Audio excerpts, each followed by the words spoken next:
Okay, well, Professor Guelzo, we are so happy to have you in Grand Rapids. I want to thank you for coming to join the Hauenstein Center for Presidential Studies today. Today's September 26, 2008, and you're going to be speaking a little bit later today on the Lincoln-Douglas debates in your most recent book, and we are so pleased to have you. Thank you, sir. Good to be here, and also good to be a place where we can do this in traffic that's not so heavy that we feel like we're jeopardizing our lives. If this was Manhattan, this would be a very different story, wouldn't it? It would.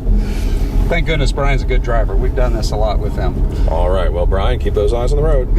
No peeking. Yeah, that's right. Well, in keeping with our tradition at the Hauenstein Center, we like to ask scholars on the road, because your time is so precious, we like to ask you for some insights. And this is going to be a Rhodes Scholar interview where I ask you about Abraham Lincoln and his significance in American life, and also some questions that I just personally have about him. And I thought that we could start with your understanding of Abraham Lincoln's worldview, his spiritual development. How did he grow as a person spiritually? We don't often think of Lincoln as being a man with a worldview. We think of Lincoln as a president, as a politician. We don't generally expect that our politicians possess something as complicated or philosophical or as metaphysical as a worldview. But it's a mistake, I think, to underestimate Abraham Lincoln. It's true, he was a lifelong politician, loved politics. In many respects, he becomes a lawyer so that he can do politics. And yet, at the same time, he's a man of extraordinarily keen intellect. He has a mediocre education, but like people with genuine intellectual resources and talents, that did not get in his way, that did not limit him. He was a great reader. He was blessed with a formidable, almost photographic memory for the things that he read. He loved poetry. He loved Robert Burns. He loved Shakespeare. He could recite chunks of Shakespeare off by heart at the drop of a dime. And in fact, when he was president, he often had leading Shakespearean actors come and do command performances at the White House, even on some occasions trading theater criticism and points on, well, what would be the right way to deliver this particular speech. You know, I think maybe the stress of this speech belongs here, and maybe I've seen another actor do it this way. He really liked that. And he could, at least as much as any non-professional, hold his own in any discussion and interpretation of Shakespeare. So he's a very widely read man, although he does like to keep up the image, because it's important to him as a politician, of being someone who is really fresh from the people.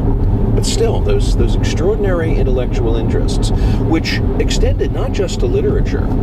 Noah Brooks, a journalist representing the San Francisco Chronicle, and who got to know Lincoln very well during the Washington years, in fact was going to join Lincoln's staff before the assassination anyway. And Brooks, talking to Lincoln one day, discussed books, and Lincoln made the comment that one of his favorite books, a book that meant a great deal to him, was Bishop Butler's Analogy of Religion, that he'd always wanted to get at Jonathan Edwards on the will. And you read that and you think, wait a minute, this is a president, this is a full-time politician, that's heavy-duty stuff. Butler's Analogy of Religion is one of the major philosophical texts of the 18th century. And Edwards on the Will is probably the most important piece of American philosophical writing before William James and pragmatism. So here is a man who might not have been able to draw up a class syllabus in the way that we might think, but nevertheless was a very widely and well-read individual who really liked philosophical questions. His law partner, William Herndon, talked about how often they would slip into philosophical discussions about books or essays they had read, how they would have debates about human motivation, ethics, and others noticed that Lincoln had other kinds of intellectual interests. John Todd Stewart, who was his first law partner, talked about Lincoln's interest in geology. And John Hay, who was part of his staff at the White House during the war years, remembered having a talk with Lincoln on philology, a subject for which he has a little explored or a little used interest, in the sense that he didn't really have time to devote attention full time to philology, but he still had this interest in philology. You think, philology? President of the United States is interested in philology? You know, we could understand stamp collecting, but my goodness, this begins to sound like someone who's auditioning for the ranks of the professoriate.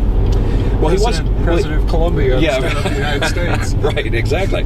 So he has these interests, and it's not just window dressing. He's not saying this for public consumption, because in his own life, you can see the outlines of what we can call a worldview developing. He's born into a family of very conservative, Calvinistic Baptists in Kentucky and Indiana. These were Baptists whose notion of Calvinism would have made John Calvin's hair stand on end. They were ultra predestination, and their commitments to Calvinistic theology were fervent and passionate. Lincoln, like a lot of adolescents, rebelled against this. What Lincoln adopted for a worldview for himself as he matured into adulthood was really the Enlightenment. And when you think about it, Lincoln is born in 1809. He's really born at the end of what we can call the long Enlightenment, from, let's say, 1690, the publication of John Locke's essay on human understanding, to the end of the French Empire, the defeat of Napoleon at Waterloo. When you think about it, Lincoln is born while Thomas Jefferson is still president. Now, granted, Jefferson's only got a few weeks to go in his term, but still, there's Jefferson, he's still president. Thomas Paine is still alive. A lot of the signers of the Declaration of Independence are still alive. George III is still King of England when Lincoln is born. So he really is born in the 19th century, but mentally he's born with one foot still very much in the 18th century.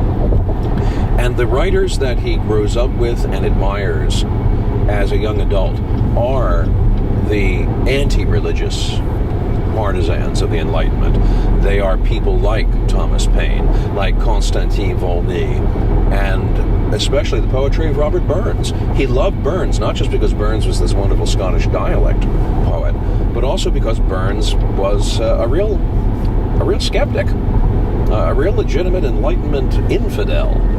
And Lincoln himself was often accused in his young adulthood of being an infidel, of someone who had no use for religion, who scoffed at Christianity, was always thinking up reasons to dispute Christianity, almost sort of a village atheist mentality.